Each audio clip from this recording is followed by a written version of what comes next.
Doctor B R Ambedkar ಅವರು ಬರೆದ ಸಂವಿಧಾನ ಇಡೀ ರಾಷ್ಟ್ರಕ್ಕೆ ಮಾದರಿಯಾಗಿದೆ. ಅವರು ಬರೆದ ಸಂವಿಧಾನ ಎಂದು ಜಿಲ್ಲಾ ಯೂನಿಯನ್ ಉಪಾಧ್ಯಕ್ಷ ನಾಯಕನಹಟ್ಟಿ ಕೃಷಿ ಪತ್ತಿನ ಸಹಕಾರ ಸಂಘದ ಅಧ್ಯಕ್ಷ ಪಟ್ಟಣ ಪಂಚಾಯಿತಿ ಸದಸ್ಯ ಜೆಆರ್ ರವಿಕುಮಾರ್ ಹೇಳಿದ್ದಾರೆ.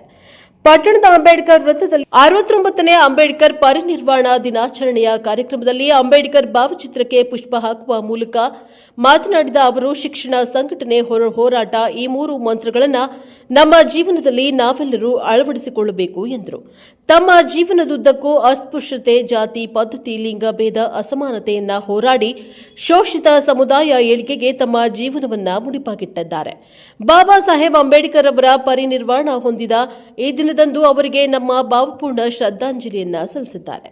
ಮಾಜಿ ಗ್ರಾಮ ಪಂಚಾಯಿತಿ ಸದಸ್ಯ ಆರ್ ಶ್ರೀಕಾಂತ್ ಮಾತನಾಡಿ, ಶೋಷಿತರ ಬಾಳಿಗೆ ಬೆಳಕು ನೀಡಿದ ಅಂಬೇಡ್ಕರ್ ಅವರು ಮಾನವ ಕುಲದ ಶ್ರೇಷ್ಠ ವ್ಯಕ್ತಿಯಾಗಿದ್ದಾರೆ. ಸಮಾಜಕ್ಕೆ ನ್ಯಾಯದಿಂದ ವಂಚಿತರಾಗಿ ಅಸಮಾನತೆ ಬದುಕಿಗೆ ತಳ್ಳಲ್ಪಟ್ಟ ಶೋಷಿತ ಸಮುದಾಯದವರ ಬದುಕಿನಲ್ಲಿ ಬೆಳಕನ್ನ ಮೂಡಿಸಿದವರು.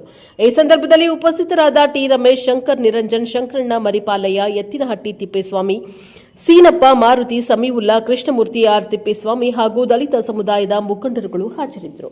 Bureau report Harish, Nayakanahatti, Prajapower TV, Chitradurga. Doctor Baba Saheb Ambedkar ಅವರ 69ನೇ ಪುಣ್ಯ ಸ್ಮರಣೆ ಜ್ಞಾಪಕಾರ್ಥವಾಗಿ ದಿವಂಗತ ರಾಷ್ಟ್ರ ಮತ್ತು ಇಡೀ ವಿಶ್ವವನ್ನೇ ಕೊಂಡಾಡತಕ್ಕಂಥ ಏಕೈಕ ವ್ಯಕ್ತಿ ಅಂದರೆ, ಏಕೈಕ ಒಂದು ಸಂವಿಧಾನವನ್ನು, ದೊಡ್ಡ ಸಂವಿಧಾನವನ್ನು ರಚಿಸಿದಂಥ ಏಕೈಕ ವ್ಯಕ್ತಿ ಅಂದರೆ, ಎಲ್ಲರಿಗೂ ಸಮಾನತೆ, ಕಟ್ಟಕಡೆಯ ವ್ಯಕ್ತಿಗೂ ಕೆಳಮಟ್ಟದಿಂದ ಹಿಡಿದು ಮೇಲ್ಮಟ್ಟದ ಒಂದು ಎಲ್ಲ ಜನಾಂಗಕ್ಕೂ ಒಂದೇ ಶಾಸನ, ಇಡೀ ನಮ್ಮ ಭಾರತ ಕಂಡಂಥ ಒಂದು ಸಂವಿಧಾನ ಇಡೀ ರಾಷ್ಟ್ರವೇ ಇವತ್ತು ಕೊಂಡಾಡ್ತಾ ಇದೆ. ಅವರ ಮೌಲ್ಯಗಳು, ಆದರ್ಶಗಳನ್ನು, ತತ್ವಗಳನ್ನು ಅಳವಡಿಸಿಕೊಂಡು ಇವತ್ತು ನಾವು ಜೀವನದಲ್ಲಿ ಮುಂದೆ ಸಾಗಬೇಕಂತ ಹೇಳಿ ಒಂದೆರಡು ಮಾತನಾಡಲಿಕ್ಕೆ ಅವಕಾಶ ಮಾಡಿಕೊಟ್ಟ ತಮ್ಮ ಎಲ್ಲರಿಗೂ ವಂದಿಸ್ತಾ ಮತ್ತೆ ಜೈ ಹಿಂದ್, ಜೈ ಕರ್ನಾಟಕ, ಮತ್ತೆ ಡಾಕ್ಟರ್ ಬಾಬಾ ಸಾಹೇಬ್ ಡಾಕ್ಟರ್ ಬಾಬಾ ಸಾಹೇಬ್ ಅಂಬೇಡ್ಕರ್ ಅವರ ಪರಿನಿರ್ವಾಣದ ಕಾರ್ಯಕ್ರಮ ನಾಯಕನಲ್ಲಿ ಅಂಬೇಡ್ಕರ್ ಏರ್ಪಡಿಸಿರುವುದರಿಂದ ಸಾಮಾಜಿಕ ನ್ಯಾಯ ಮತ್ತು ಸಮಾನತೆಯನ್ನು ಹೋಗಲಾಡಿಸಿದ ಬಾಬಾ ಸಾಹೇಬ್ ಅಂಬೇಡ್ಕರ್ ಇವತ್ತು ಮೊದಲ ರಾಷ್ಟ್ರದಲ್ಲಿ ಬಹಳ ದುಃಖಕರವಾಗಿದೆ.